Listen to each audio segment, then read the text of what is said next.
కేసీఆర్ మంచి అనిపిస్తుంది. ఎందుకని ఎందుకంటే కేసీఆర్ మంచి అనిపిస్తుంది. నీళ్ళ గురించి కానీ ఒడిపోలు ఎండిపోవడు కానీ దేని గురించి కేసీఆర్ మంచి అనిపిస్తుంది. ఈ రోజులో చేసిన పొలాలు ఎండిపోవడు ఎండిపోవడు పట్టించుకోలేదు. ఈ ఇచ్చిన ఆగ్దాం పూర్తి దాంతో కానిపోయినాయి. సో కేసీఆర్ ఉన్నప్పుడు ఏ విధంగా అనిపిస్తుంది మీకు? మంచిగా అనిపించింది. చేసిన పరిపాలన మా గోడు చేనులు గిరి చేనులు ఎండిపోకుండా అన్నిటికీ మంచిగా ఉన్నాయి. నీళ్లు ఒడవకుండా ఉన్నాయి. బావుల పొండి కానీ చెర్ల పొండి కానీ ఎప్పుడు బాగున్నాయి నీళ్ళు. ఇప్పుడు పథకాలలో 6 పథకాలు అని చెప్పిండు కదా, 6 పథకాలు ఏ పథకాలు వచ్చినాయి? 6 పథకాలు ఏదో ఒక గ్యాస్ ఒకటి బ్రిడ్జ్ బాస్ ఒకటి తప్ప ఏది రాలే. ఆ గ్యాస్ లో 900 తీసుకుంటారు. అంత వ్యతిరేకత తెలంగాణ రాష్ట్రంలో కాంగ్రెస్ పార్టీ పైన అంత వ్యతిరేకత ఎందుకు? ఇప్పుడు ఏం ఒప్పుకున్నాడు ఆయన? చేసిన పనులు ఏమున్నాయి? ఏది లేదు, ఏం చేయలే. ఒక బస్సులు ఫీర్ అన్నాడు, అది సొల్లులే కొట్టాడలే, అంత తప్ప ఏం లేదు. 5 నెలల పరిపాలన ఏం చేసిండు ఆయన? ఏం చేయలేదు. కరెంట్ ఇంత ముందు కేసీఆర్ ఉన్నప్పుడు కరెంట్ 24 గంటలు కరెంట్ ఉండేది. ఇప్పుడు గంటకోసారి కరెంట్ పోతాం, అసలు కరెంటే ఉంటలేదు. కరెంట్ ఉంటలేదు. ఏదైనా ప్రాబ్లమ్స్ ఏ ఉన్నాయి. మాకు అసలుకే పోలే. వాటర్ తిప్పలు లేవు, దేనికి తిప్పలు లేవు. ఇప్పుడు అన్నిటికి ఇబ్బంది అవుతుంది. కేసీఆర్ గెలవాలి. కేసీఆర్ గెలవాలి. కేసీఆర్ గెలిస్తే కనీసం మాకు ఇంట్లో అదో ఇదన్నా చూస్తాడు. అప్పుడేమో మనిషికి 2500 ఇస్తాం అని అన్ని మాటలు చెప్తే 2500 కోసం ఇటు వేసి మోసపోయిండ్రు జనాలందరూ. 6 పథకాలు అమలైనాయి కదా మరి మీకు? అయినాయి. మాకేమైతే రాలే, ఏం కాలే. అది కరెంట్ బిల్లు కూడా కాలేదు. కరెంట్ బిల్లు అయితే అన్నారు, ఆ కరెంట్ బిల్లు కూడా కాలేదు. బస్సు పథకం ఒకటే ఫ్రీ కనిపిస్తుంది. అది కూడా ప్రయాణం చేసిన వాళ్ళకే, ఎప్పటికి డైలీ ప్రయాణం చేసే వాళ్ళకే యూజ్ అవుతాయి. 6 నెలలకు ఇబ్బంది. మేమైతే ఆటోలు ఫైనాన్స్ తీసుకొని కట్టలేకపోతాను. ఆ ఆటోలు అన్ని కట్టలేక మస్తు బేజారు అవుతాను. వాడు ఏం చేసాడు? మాకు ఫైనాన్స్ కడతాను అన్నాడు కేసీఆర్. మాకు ఇండ్లు ఇస్తాను అన్నాడు.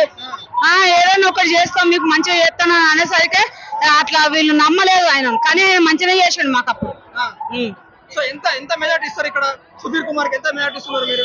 చేయాలని అనుకుంటాను. అందుకే అందరినీ తీసుకొని మీటింగ్ కాడికి వచ్చినా చేస్తాం. మేము కేసీఆర్ అంతే. సో గెలిపియాలి. మరి 6 పథకాలు అమలైంది అన్నట్టుగా మాట్లాడుతుంది. దీనిపైన ఏ విధంగా స్పందిస్తారు మీరు? ఏ విధంగా అంటే వాళ్ళు ఏం చేసింది ఏం లేదు. టీఆర్ఎస్ ప్రభుత్వం రావాలి మళ్ళా. టీఆర్ఎస్ సారే కారే. ఎందుకంటే ఏం చేసింది వాళ్ళు?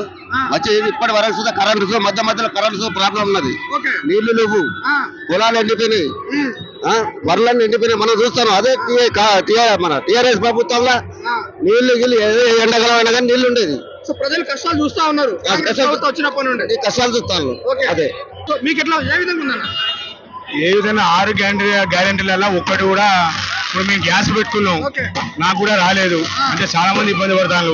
ఇంకోటి ఏంటంటే ఒకటి మెడికల్ వరకు ఒకటి, అది ఒకటి బస్సు కూడా చాలా వరకు అయితే మైలేజ్ చాలా ఇబ్బంది పడతాను. ఇంకోటి మహిళలకు 2500 ఇస్తా అన్నారు, అవి కూడా ఇవ్వలేదు. నీళ్లు కానీ కరెంటు కేసీఆర్ ఉన్నప్పుడు అయితే ఒక్కసారి కూడా కరెంటు పోలే. ఇప్పుడు కంపల్సరీ రోజుకు కొన్ని 4-5 సార్లు పోతాను. 4-5 సార్లు పోతాను అంతే. 4-5 సార్లు పోతాను. 4-5 సార్లు పోతుంది. మళ్ళీ కేసీఆర్ రావాలి.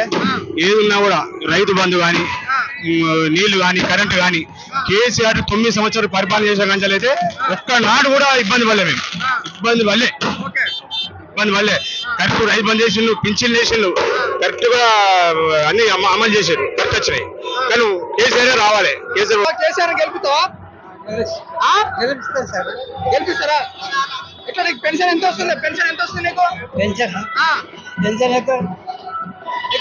ఎంత వస్తా ఉన్నది? 2000 ఉన్నదా? 4000 చేస్తా? 2000 వస్తా ఉందా? 2000 వస్తాను అంతే. గెలిపిస్తారా? మళ్ళీ కేసీఆర్ గెలిపిస్తారా? గెలిపిస్తారని ఆయన 4000 ఇప్పిస్తా అన్నాడు. ఏం చేయలే. అదే సో ఎట్లా ఉంది? ప్రజలు ఏమనుకుంటా ఉన్నారు? అనుకున్నది ఆయన గెలిచేంటి 4000 ఇస్తా అన్నాడు. అంతవరకు ఇంతవరకు ఏం సప్లై చేస్తలేదు, ఏం చేస్తలేదు. అదే సంగతి.